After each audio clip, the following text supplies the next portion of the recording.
2024, let's talk trends. In today's video, we're going to check out the top 5 trends that I see across golf fashion at the moment. Trends that you need to be keeping an eye on if you want to dress a little bit better for golf. First trend, earth tones. I love earth tones, and there are so many great tones on the market currently. We've got greens, browns, beiges, tans, khakis. We've got all sorts from a lot of different companies.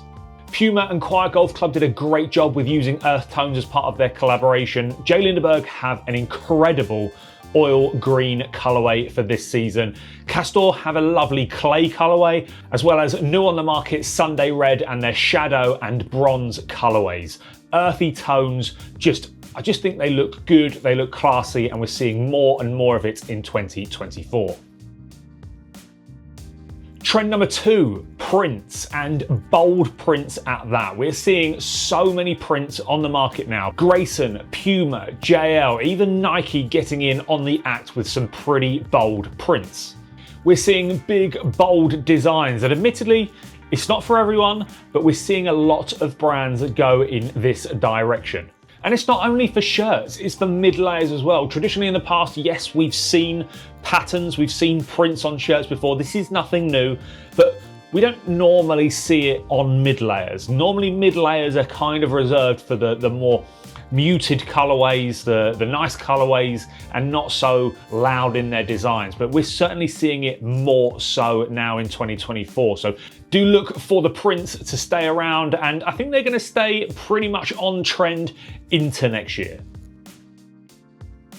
Number 3, pleated trousers. This might be one for back end of this year, moving on into 2025, but I really do think you're going to see the emergence of pleated trousers really come back to life. And not pleated trousers in the sense of pleated, oversized, really wide fitting.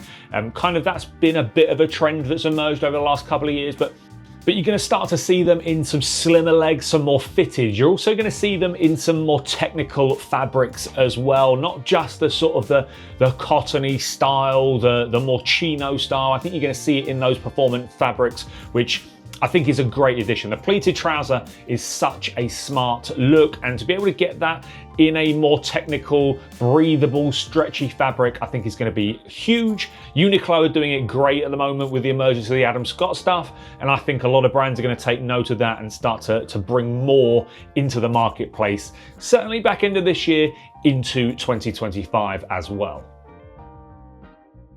Number 4, you might consider this a bit of a cop-out, I'm not going to lie, but the traditional shoe wave that we are on. So we're on a bit of a wave. It's been going now for a couple of years, and I really don't see it sort of slowing up anytime soon. Now, yes, we have had some great sporty sneaker shoes on the market recently, but for me, the traditional style shoe, I think, is going to be just the trend that keeps on giving. It's going to keep going. Guys, FootJoy have done traditional style shoes for a very long time. The Icon shoe was incredible, but it kind of just wasn't sort of a shoe that people really took note of. Premier Series came along, and it seemed to just grab those people haven't really experienced the traditional shoe before, and have sort of gradually built this wave that we're on. And now you only got to look at the likes of obviously G4 and what they do with the Galavanta, and then Puma coming along with this Avant as well. All the other brands starting to take note and jump on the wave. So yes, we have had some sporty shoes that have been great, but I think the wave of the traditional golf shoe will remain.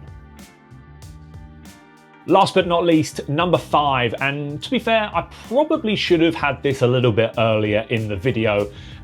I think we're going to start to see some brands dying out. I think this is a huge summer, autumn, winter for a lot of the brands that we saw emerge during COVID, emerge during that time where, golf was the only thing that we could do, and brands were popping up left, right, and center. And those brands, for the most part, some of them are really struggling to stick around.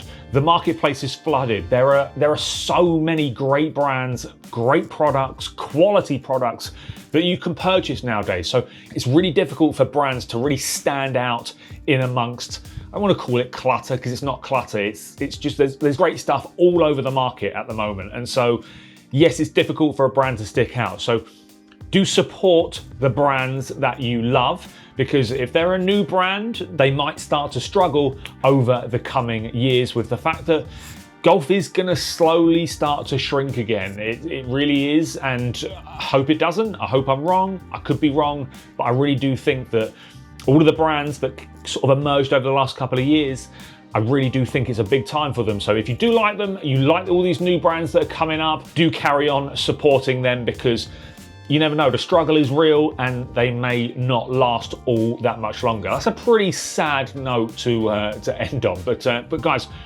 any trends that you think I've missed out, do let me know down in the comment section down below. And if you're in the market for a brand new pair of shoes and you're kind of on the fence budget-wise, you've only got a budget of £100 or so, then there's a video somewhere, maybe that side or that side, that will help you with your buying decision, because recently I took a look at the best golf shoes you can buy for each budget at the moment. So go check that one out.